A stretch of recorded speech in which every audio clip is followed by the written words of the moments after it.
கழக பொதுச் செயலாளர், மாண்புமிகு அமைச்சர் அண்ணன் ஆனந்தன் அவர்களுக்கும், மூத்த நிர்வாகி மாண்புமிகு அமைச்சர் அண்ணன் செங்கோட்டையன் அவர்களுக்கும், கழக பொருளாளர் அமைச்சர் அண்ணன் வெங்கட்ராமன் அவர்களுக்கும், சட்டமன்ற உறுப்பினர் அவர்களுக்கும், முக்கியமாக இந்த விழாவில் நமது மக்கள் முன்னேற்ற கழகம் ஒட்டுமொத்த தொண்டர்களும் ஒட்டுமொத்த கட்சியும் தமிழக வெற்றி கழகத்துடன் இணைந்து சேர்ந்து கலந்து அன்புடன் கலந்து இனி நாமெல்லாம் நம்மளுடைய தலைவர், தமிழக வெற்றி கழகத்துடைய தலைவர், தமிழகத்தின் முதல்வர் எங்கள் அண்ணன் திரு சி ஜோசப் விஜய் அவர்களுடைய தலைமையில், அவருடைய வழிகாட்டுதலில் நாம் இணைந்து மக்களுக்காக மிகப்பெரிய ஒரு மாற்று அரசியலுக்கான பயணத்தில் தொடர் நாம் இங்கே இணைய போகிறோம். உங்களை அன்புடன் மகிழ்ச்சியுடன், ஒரு குடும்பத்தில் ஒரு இணைப்பு விழா எப்படி இருக்குமோ அதே மாதிரி உங்களை எல்லாம் வரவேற்க நாங்கள் எல்லோரும்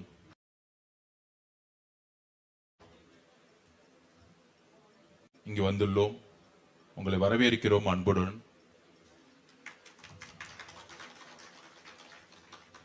அண்ணன் சட்டமன்ற உறுப்பினர் கம்பம் இந்த கட்சியுடைய நிறுவனராக இருந்து பல்வேறு மக்கள் நலத்திட்டங்களை செயல்படுத்தி தமிழக வெற்றி கழகத்தில் இணைந்தவுடன் சட்டமன்ற உறுப்பினராகவும் ஆகி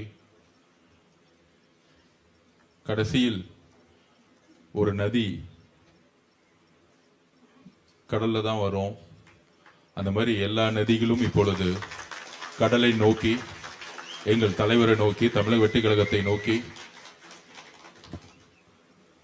வந்துட்டு இருக்காங்க. இந்த இணைப்பு விழா எதற்கானது? ஒவ்வொரு கட்சியிலிருந்தும், மாற்று கட்சியிலிருந்து இருக்கக்கூடிய, அதாவது அதிமுக ஆகட்டும், இப்பொழுது நமது மக்கள் முன்னேற்ற கழகமாகட்டும், ஒவ்வொருத்தரும் தமிழக வெற்றி கழகத்தை நோக்கி எதற்காக வருகிறார்கள்? எதிர்காலம், நிகழ்காலம், நிகழ்கால அரசியல் மட்டுமில்லை, எதிர்கால அரசியலின் ஒரு மாபெரும் தலைமைக்கான எடுத்துக்காட்டாக எங்களுடைய தலைவர் ஒரு பெரிய வரலாற்றை 2026 உருவாக்கினார். அந்த மாற்றம் இளைஞர்களால் உருவாக்கப்பட்டது, பெண்களால் உருவாக்கப்பட்டது. தேர்தலுக்கு முன்பு இதை யாருமே எதிர்பார்க்கல. தமிழக வெற்றி கழகம் ஜெயிக்குமா அப்படின்னு கேட்டா கேலி கிண்டல் செய்தார்கள் எதிர்கட்சியா இருந்தவங்க எல்லாம். முக்கியமா திராவிட முன்னேற்ற கழகத்தில் இருக்கக்கூடிய நிர்வாகிகள், கட்சியுடைய தலைவர், பொதுச் செயலாளர், பொருளாளருடைய மகன், தலைவருடைய மகன் திரு உதயநிதி ஸ்டாலின் அவர்கள், அவங்க எல்லாம் தமிழக வெற்றி கழகத்துடைய பெயரே சொல்ல மாட்டாங்க, தலைவருடைய பெயரை சொல்ல மாட்டாங்க. ஆனால் ஒரு கீழ்த்தரமான ஒரு பிரச்சாரத்தை உருவாக்குனாங்க, தனிப்பட்ட முறையில் தாக்குதல்களை உருவாக்குனாங்க. ஒரு 15% ஜெயிப்பாங்க, 8 தொகுதி ஜெயிப்பாங்க எல்லாம் பேசிட்டு இருந்தாங்க.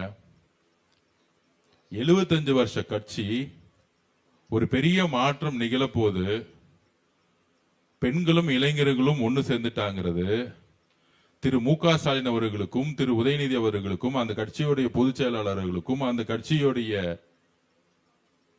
பொருளாளருக்கும் பொருளாளருடைய மகன்களாகட்டும், இல்ல அனைத்து மாவட்டத்தில் இருக்கக்கூடிய மாவட்ட செயலாளர், மாவட்ட செயலர் மகன்களாகட்டும், ஏன்னா அந்த கட்சி எல்லாம் மகன் இல்லைன்னா அப்பா இப்படிதான் இருக்கும். நம்மள மாதிரிலாம் கீழே இருந்து யாரும் வந்து கட்சியை உருவாக்குனது கிடையாது. இவங்களுக்கெல்லாம் தமிழக வெற்றி கழகம் ஜெயிக்க போகுதுன்னு தெரியலன்னா இந்த அண்டர் எஸ்டிமேட்டும், அரசியலே தெரியாத ஒரு கலைஞருக்கு அப்புறம் திமுக அரசியலே தெரியல ஒரு தலைவர். நீங்களும் வரும் பொழுது நம்மளுடைய அடுத்த குறிக்கோள் பை எலெக்ஷன், அதுக்கப்புறம் முக்கியமான குறிக்கோள் உள்ளாட்சித்துறை தேர்தல். ஏன் அந்த உள்ளாட்சித்துறை தேர்தலை முக்கியமா நம்ம பண்றோம் அப்படின்னா, ஆட்சி மாறிடுச்சு. நிறைய இடத்துல சொல்றாங்களே காட்சி மாறல அப்படின்னு சொல்றாங்களே. இப்பொழுது நம்ம உக்காந்துட்டு இருக்கும் பொழுது 2:30 கரண்ட் போச்சு. உடனே பத்திரிகையாளர்கள் சொல்லுவாங்க 2:30 கரண்ட் போயிடுச்சு, ஆட்சி பாத்தீங்களா அப்படின்னு. 30 வருஷத்துடைய நிர்வாக தோல்வி 30 நாள் ஆயிருக்கு. இபி டிபார்ட்மெண்ட்ல போனா 50% ஆள்களே கிடையாது. அமைச்சர் நிர்மல்குமார்களுடைய பேட்டிகளை பாருங்க. நேத்து கூட பார்த்துட்டே இருந்தேன். என்ன பிரச்சனைன்னு கேட்கும்போது சொல்றாரு 50% எம்ப்ளாய்மெண்டே இல்ல.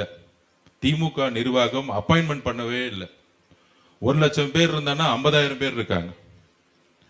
அப்ப இன்னும் ஆயிரக்கணக்கான பேருக்குள்ள வேலைக்கு அமர்த்தப்படணும். நிறைய இடத்துல இல்ல. அறப்போர் இயக்கம் மிகப்பெரிய ஊழல் எக்ஸ்போஸ் பண்ணிருக்கு. ஏன்னா டிரான்ஸ்பார்மர் ஊழல் நம்ம பாக்குறோமே, ஒவ்வொரு தெருவில் இருக்கக்கூடிய டிரான்ஸ்பார்மர் இருக்கு பாத்தீங்களா, எல்லாமே போலிகளா வாங்கப்பட்டிருக்கு. நிலக்கரி கொள்முதல் ஒரு கிரேடுக்கு பில்ல போட்டு அண்டர் வேல்யூல கிரேடு கம்மியா வாங்கி டாலர்ல கொள்ள அடிச்சிருக்காங்க. இதெல்லாம் அறப்போர் இயக்கம் அப்பப்ப பதிவு பண்ணிக்கிட்டே இருக்கிறாங்க. இந்த ஊழல்னால அதுக்கப்புறம் நீங்க சோலார்ல ப்ராஜெக்ட் பண்ணீங்கன்னா 1 மெகாவாட்டுக்கு இத்தனை லட்சம், தெர்மல் ப்ராஜெக்ட் பண்றதா இருந்தா இத்தனை லட்சம் 1 மெகாவாட்டுக்கு. அப்படி இபி டிபார்ட்மெண்ட்டை ஒழித்து பிரைவேட்ல அதிகமா விலை கொடுத்து வாங்கி லட்சக்கணக்கில் இன்னைக்கு கடனாக்கி 30 நாள்ல எப்படி சரி செய்ய முடியும்? இது மக்கள்கிட்ட நாங்க பணிவன்போடு கேட்கிறோம். அப்ப இதுக்கான திட்டங்களை மாண்புமிகு முதலமைச்சர் தலைமையில் நேற்று கூட மீட்டிங் நடந்துச்சு. இப்ப இந்த தெருவில் டிரான்ஸ்பார்மர் பிரச்சனை, ஓவர்லோடு வரும்போதே அட்ரஸ் பண்ணி டிரான்ஸ்பார்மர் மாத்திட்டு இருக்காங்க. இங்க ஜெனரேட்டர்ல ஓடுது. அப்ப என்ன மாதிரி பிரச்சனைகளை தமிழக வெற்றி கழகம் எதிர்நோக்கிட்டு இருக்கு? ஊழலால் கரைப்படைந்து இபி டிபார்ட்மெண்ட்டை ஒழிச்சு அதுல ஒருத்தர் செந்தில் பாலாஜினுக்கு ரெண்டு துறையை கொடுத்தாங்க. அதாவது அதிமுகவோட ரொம்ப ரொம்ப மன வலிமை குறைந்து டிப்ரெஸா இருக்கக்கூடியவங்க யாருன்னா தமிழ்நாட்டுல திராவிட முன்னேற்ற கழகம் 2021 ஜெயிச்சு, இவங்க சொல்றாங்களே கொள்கை கட்சின்னு சொல்றாங்கல்ல, ஜெயிச்சு 10 வருஷம் கழிச்சு ஜெயிச்சிருக்காங்க. 10 வருஷமா கலைஞர் கூட இருந்தவங்க எத்தனை பேர் திராவிட முன்னேற்ற கழகத்துக்காக வேலை செஞ்சாங்க? தன்னுடைய சொத்து எல்லாத்தையும் எவ்வளவு நிறைய பேர் வித்திருக்காங்க. கரூர்ல KP பழனிசாமி அவர்கிட்டும் இந்த மாதிரி நிறைய பேர். அவங்க எல்லாம் ஜெயிச்ச பிறகு அமைச்சராக்கப்பட்டார்களா? கலைஞர் கூட இருந்தவங்க அமைச்சராக்கப்பட்டாங்களா? இல்ல திராவிட முன்னேற்ற கழகத்தில் உண்மையா இருந்தவங்களும் அமைச்சராக்கப்பட்டாங்களா?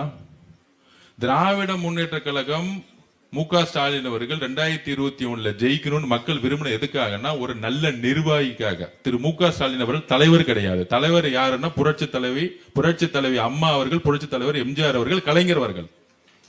இவங்கெல்லாம் தலைவர்கள். நிர்வாகியா வேணும்னு தேர்ந்தெடுத்தாங்க, தலைவரா ஆகணும்னு தேர்ந்தெடுக்கல. ஆனா நிர்வாகி ஆனவனை என்ன பண்ணாரு? ஊழல்லையே ஊறி போன திரு செந்தில் பாலாஜிக்கு இபி டிபார்ட்மெண்ட் கொடுத்து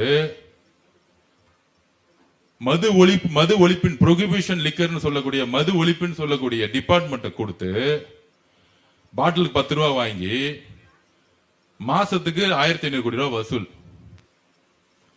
இபி டிபார்ட்மெண்ட்ல நிலக்கரியை அண்டர் வேல்யூ பண்ணி வாங்கி வருஷத்துக்கு மட்டும் 1,000, 2,000 கோடி ரூபாய் ஊழல். டிரான்ஸ்பார்மர்ல ஊழல். இதெல்லாம் நம்ப சொல்லல. விகடன் மாதிரி நிறுவனங்களிலும் அறப்போர் இயக்கமும் ஒவ்வொரு டெண்டர்லும் தூக்கி போட்டுட்டே இருக்கிறாங்க. அப்ப இருந்த முதலமைச்சர் மு.க. ஸ்டாலின் அவர்கள் அதை படிச்சிருக்க மாட்டார் நினைக்கிறீங்களா? அப்ப இந்த இபி டிபார்ட்மெண்ட்டும் மது ஒழிப்புன்னு சொல்லக்கூடிய ப்ரொஹிபிஷன் டிபார்ட்மெண்ட்டும் ஏன் வந்து ஒளியில நம்மளை பார்த்து கேட்கறாங்க? இபி டிபார்ட்மெண்ட் சரியில்லை. இபி எத்தனை நாள்? 30 நாள் நம்மளை பார்த்து கேட்கறாங்க. தமிழக வெற்றி கழகத்தோட முதலமைச்சரையும் எங்களுடைய அமைச்சரையும் பார்த்து கேட்கறாங்க. இதற்கு ஊடகங்கள் மூலியமா மக்கள் முன்பு நாங்க இந்த கொஸ்டினை கேட்கிறோம். திரு மு.க. ஸ்டாலின் அவர்கள் ஏன் வந்து 2 பெரிய டிபார்ட்மெண்ட்டை செந்தில் பாலாஜி அவர்கள் கொடுத்தாங்க? காலங்காலமா இருந்த பெரியசாமி கொடுத்தாங்களா? காலங்காலமா வேலை செஞ்சாங்களே திமுக, அவங்களுக்கு கொடுத்தாங்களே பெரிய டிபார்ட்மெண்ட்? கொடுத்ததே எதுக்குன்னா கொள்ளை அடிச்சு மொத்தமா அந்த குடும்பத்துக்கு கொடுக்கறதுக்கு தான், வேற ஒண்ணுமே கிடையாது. இதுதான் உண்மை. இதுதான் உண்மை. கொள்ளை அடிக்கிறதுக்காகவே அமைச்சரவையை வந்து திரு மு.க. ஸ்டாலின் அவர்கள் உருவாக்கினார். அதுதான் இப்ப ஒவ்வொரு டிபார்ட்மெண்ட் இருக்கக்கூடிய பிரச்சனை. இன்னைக்கு சேலஞ்ச் பண்றோம். ஏதாவது 1 மெகாவாட்ல மின்துறை அமைச்சர் காசு வாங்கினார்னு சொல்ல முடியுமா? இந்த ஊடகம் முன்பு கேட்கிறோம். இந்த 30 நாள்ல என்ன மாற்றம், என்ன மாற்றம் கேட்கிறாங்க சட்டசபையில வந்து. என்ன மாற்றம் தெரியுங்களா? டிடிசிபில நீங்க 1 ஏக்கர் ரெஜிஸ்ட்ரேஷன் பண்றதா எத்தனை ஏக்கர்னு எத்தனை லட்சம் வாங்கினாங்க சொல்லுங்க? 45 லட்சமா? கடையில தோரம் பருப்பை கொள்முதல் பண்ணி மக்களுக்கு கொடுக்கணும்னா யாரை பார்க்கணும்? மு.க. ஸ்டாலினோட மருமகனை பார்க்கணும், அந்த துறை அமைச்சரை பார்க்கணும். ஏன்னா டெண்டருக்கு முன்னாடி தோரம் பருப்பு கொள்முதல்ல ஊழல் நடக்கும். இப்ப ஒரு உணவுத்துறை அமைச்சர் இங்க உட்கார்ந்து இருக்காரு. ஒரு டெண்டர்ல காசை வாங்கியிருப்பாரா? ஃபுல் ஆன்லைன்ல பண்ணிட்டாரு. ஒரு கொள்முதல், ஒரு டெண்டர் முடிஞ்சிருச்சு. வியாபாரிகள் எல்லாம் சந்தோஷமா இருக்காங்க. அவர் சொன்ன ஒரே